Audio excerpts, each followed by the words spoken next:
Hello प्यारे विद्यार्थियों, गणित कक्षा 9 के अध्याय 13 पृष्ठीय क्षेत्रफल और आयतन के इस अध्याय में हम ज्ञात करेंगे पृष्ठीय क्षेत्रफल कैसे ज्ञात करते हैं और आयतन कैसे ज्ञात करते हैं। किन किन आकृतियों का पृष्ठीय क्षेत्रफल और आयतन हम ज्ञात करेंगे।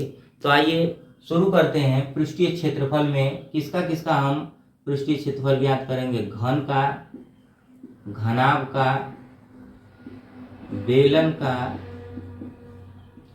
शंकु का और गोले का। तो घन को हम क्या कहते हैं, क्यूब, और उसको हम कहते हैं क्यूबाइड, और इसको हम क्या बोलते हैं, सिलेंडर, और इसको हम क्या बोलते हैं, कोन, और ये होता है स्फीयर। तो पृष्ठीय क्षेत्रफल और आयतन के इस टॉपिक में हम बात करेंगे किसकी, घन, घनाभ, बेलन, शंकु और गोले की। तो सबसे पहले हम पढ़ते हैं कि घन किसे कहा जाता है, घन क्या होता है और घन किससे मिलकर बना होता है। तो देखते हैं, घन दो वर्गों के मेल से बनता है। दो वर्गों के मेल से बनता है। ये हमारा आज का पार्ट 1 होगा, जिसमें हम घन, घनाभ के बारे में पढ़ेंगे। अगले पार्ट में हम बेलन के बारे में पढ़ेंगे, फिर शंकु। ऐसे छोटे छोटे पार्टों में हम एक एक चीज का अध्ययन करेंगे। तो देखिए, घन दो वर्गों के मेल से बनता है। अब वर्ग क्या होता है, वर्ग में सभी भुजाएं क्या होती हैं, समान होती हैं। वर्ग में सभी भुजाएं समान होती हैं। तो ये हो गया घन, क्या हो गया, घन, जो दो वर्गों के मेल से बना हुआ है, जिसमें सभी भुजाएं क्या होंगी, ए ए ए ए ए, सभी भुजाएं ए होंगी। अब देखिए, ये वाला जो होता है उसको हम क्या बोलते हैं, शीर्ष, और इसे हम क्या बोलते हैं, एज या फलक या किनारे। और ये जो होता है इसको हम बोलते हैं पृष्ठ। तो देखिए, शीर्षों की संख्या कितना होती है, घन हो चाहे घनाभ हो, दोनों में शीर्षों की, किनारों की और फलकों की संख्या इक्वल होती है। तो घन में शीर्ष कितने हैं, 1 2 3 4 5 6 7 और 8। तो शीर्ष कितने हो गए, 8।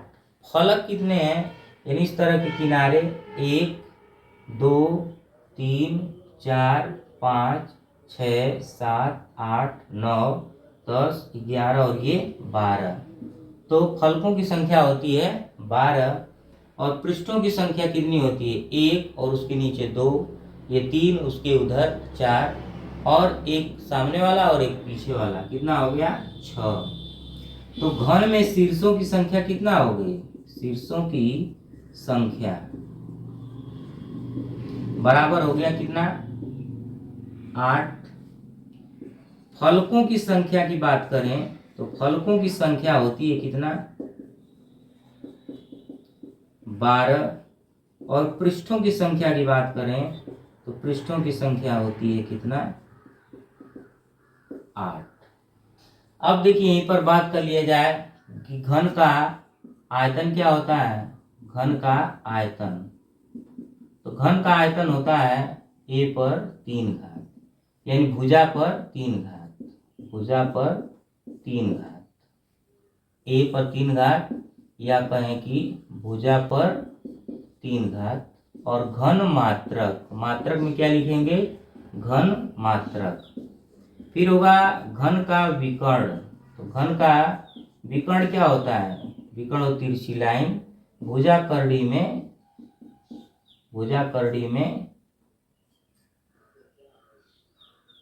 3। अब घन का मतलब हो गया, इसमें लंबाई, चौड़ाई, ऊंचाई तीनों चीजें सम्मिलित होती हैं। लंबाई, चौड़ाई, ऊंचाई, यानी जो क्यूब होता है, क्यूब क्या होता है, त्रिविमीय होता है। तो त्रिविमीय में a² + a² + a² इस तरह से निकालेंगे।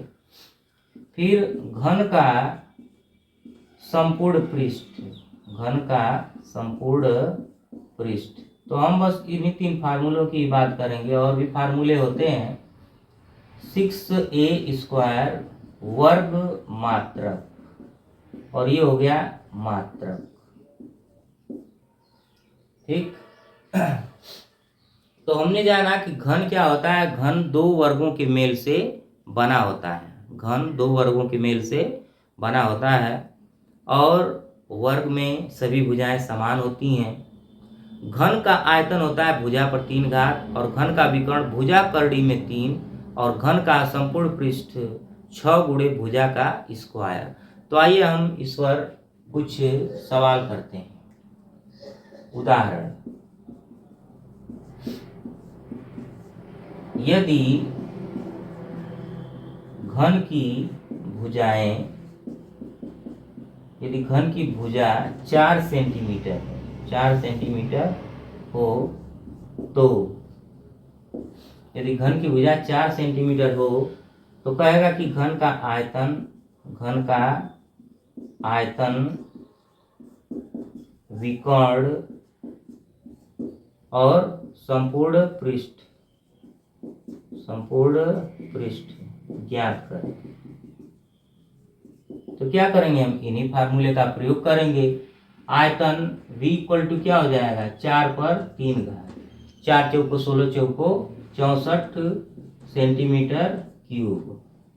और विकर्ण की बात करते हैं तो विकर्ण बराबर क्या हो जाएगा, भुजा करड़ी में 3, यानी 4 करड़ी में 3 सेंटीमीटर। और फिर घन का संपूर्ण पृष्ठ, तो संपूर्ण पृष्ठ बराबर क्या हो जाएगा, 6 गुणे 4 का स्क्वायर, यानी 6 गुणे 4 चौको 16, 16 छक्का 96 सेंटीमीटर स्क्वायर। तो क्या करना है, देखिए भुजा दिया है 4 सेंटीमीटर, तो जो 4 है वो क्या है, a बराबर 4। हल में हम क्या लिखेंगे, a बराबर 4। तो a बराबर 4 सेंटीमीटर हमारी भुजा है। तो घन का आयतन यानी 4 पर 3 घात, 4 पर 3 घात का मान 4 गुणे 4 गुणे 4, यानी 4 चौको 16 चौको 64। विकर्ण भुजा करड़ी में 3, यानी 4 करड़ी में 3 हो जाएगा। संपूर्ण पृष्ठ 6 गुणे a स्क्वायर, यानी 6 गुणे 4 का स्क्वायर पहले करेंगे, 4 चौका 16, और 16 का और हम 6 में गुणा कर देंगे तो हो जाएगा 96 सेंटीमीटर स्क्वायर। तो ये एक हो गया सामान्य सा उदाहरण। आइए अब हम बात करते हैं घनाभ की और उससे संबंधित उदाहरण की। आप चाहें तो इसे एक बार नोट कर सकते हैं। अब हम बात करेंगे घनाभ की, क्यूबॉइड। तो देखिए घनाभ जो है, घनाभ 2 आयतों के मेल से बनता है, 2 आयतों के मेल से बनता है। तो घनाभ क्या है, 2 आयतों के मेल से बनता है। और आयत में क्या होता है, आमने सामने की भुजाएं बराबर होती हैं। आयत में आमने सामने की भुजाएं बराबर होती हैं। इसमें भी वही बात है, इसमें शीर्षों की संख्या 8, फलकों की संख्या 12 और पृष्ठों की संख्या 8 है। अब जैसे बात करें हम, ये हाइट हो गया, और ये लंबाई हो गया, और ये हो जाएगा चौड़ाई।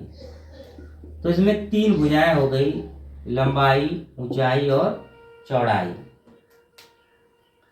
3 भुजाएं नहीं हम कहेंगे, हम क्या कहेंगे, 3 विमाएं। क्या कहेंगे, 3 विमाएं। विमा क्या होता है, विमा यानी कि जो लंबाई है, चौड़ाई है, उसी को हम विमा कह देते हैं। तो देखते हैं घनाभ का आयतन क्या होता है। घनाभ का आयतन, तो घनाभ का आयतन का सूत्र है LBH घन मात्रक, LBH घन मात्रक। घनाभ का विकर्ण क्या होगा, घनाभ का विकर्ण करड़ी में L square plus B square plus H square. घनाभ का संपूर्ण पृष्ठ, घनाभ का संपूर्ण पृष्ठ क्या होगा, तो 2LB plus BH plus HL। वर्ग मात्रक। ये हो गया घनाभ का संपूर्ण पृष्ठ। आइए अब हम एक उदाहरण के द्वारा इसे समझते हैं। यदि L बराबर 1, B बराबर 2 और H बराबर 3 सेंटीमीटर हो, तब अगर हमको ज्ञात करना हो घनाभ का आयतन, घनाभ का आयतन, तो घनाभ का आयतन बराबर क्या हो जाएगा, LBH, यानी 1 गुणे 2 गुणे 3, 3 दूना के 6 सेंटीमीटर क्यूब। 1 का 2 का 3 का क्या कर देंगे, गुणा। फिर घनाभ का विकर्ण हमको ज्ञात करना रहे, घनाभ का विकर्ण, तो करड़ी में 1 स्क्वायर धन 2 स्क्वायर धन 3 स्क्वायर, 3 तरीके 9, 2 दूना के 4 और धन 1, 9 4 13, 1 14, करड़ी में 14 सेंटीमीटर। फिर ज्ञात करना हमको घनाभ का संपूर्ण पृष्ठ, घनाभ का संपूर्ण पृष्ठ क्या हो जाएगा, 2LB यानी 1 गुणे 2 प्लस BH यानी 2 गुणे 3 और HL यानी 3 गुणे 1। तो 2 1 कम 2, 3 दूना के 6 और 3 एकम 3, 6 3 9 और 2 11, 11 दूना के 22 सेंटीमीटर स्क्वायर। ये आंसर हो गया। तो इस तरह से हमने देखा कि घनाभ का आयतन क्या होता है, LBH, उसका विकर्ण L square B square H square जोड़ देंगे, और घनाभ का संपूर्ण पृष्ठ 2LB plus BH plus HL। और एक उदाहरण के द्वारा हमने इसे समझा, L बराबर 1 दिया हो, B बराबर 2, H बराबर 3, ऐसे कुछ भी दे सकता है, तो 1 2 3 का गुणा कर देंगे तो 6 सेंटीमीटर क्यूब।